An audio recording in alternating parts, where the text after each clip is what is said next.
Hello guys, welcome back again sa aking vlog. A Day in the Kitchen as a HM student. Kaya't halina't magluto at matuto dito sa Our Lady of Lourdes College Foundation. Let's go!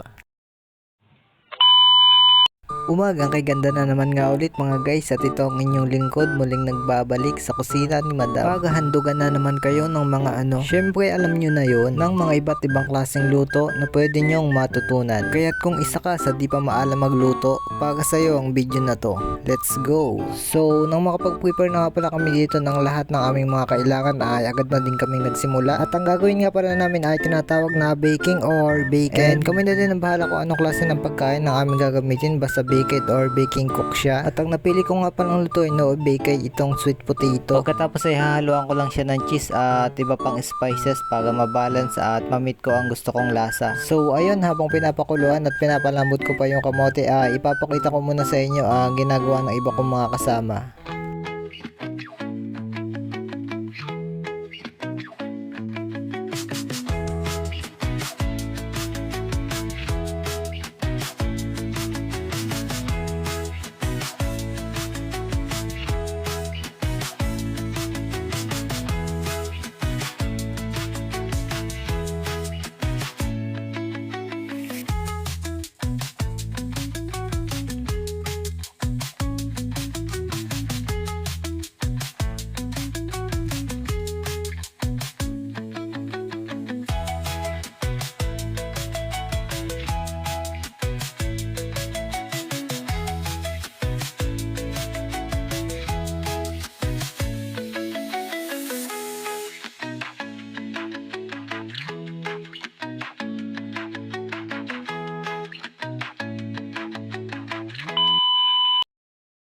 So ayun, matapos nga pala namin matimplahan and mamarinate at mapalambot ang dapat palambutin, idiniretso na namin to ilagay sa oven para doon nalutuin ng diretso. Kasi doon naman talaga kami magbe-baking. A few moments later.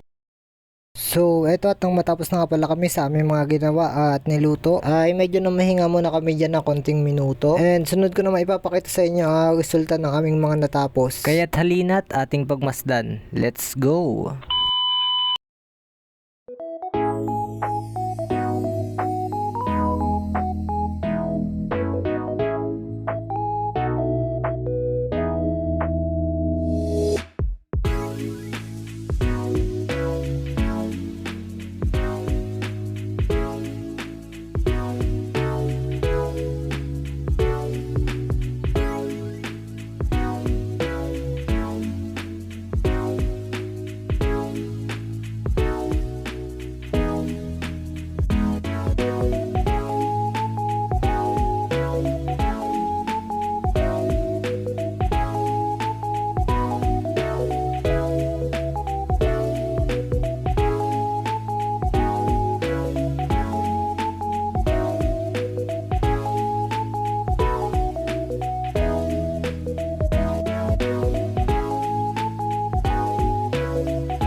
So ayun, after nga pala namin magpa-check, linis time naman. At hanggang dito na lang muna ang vlog na to. Sana nag-enjoy kayo and thank you for watching. Bye bye!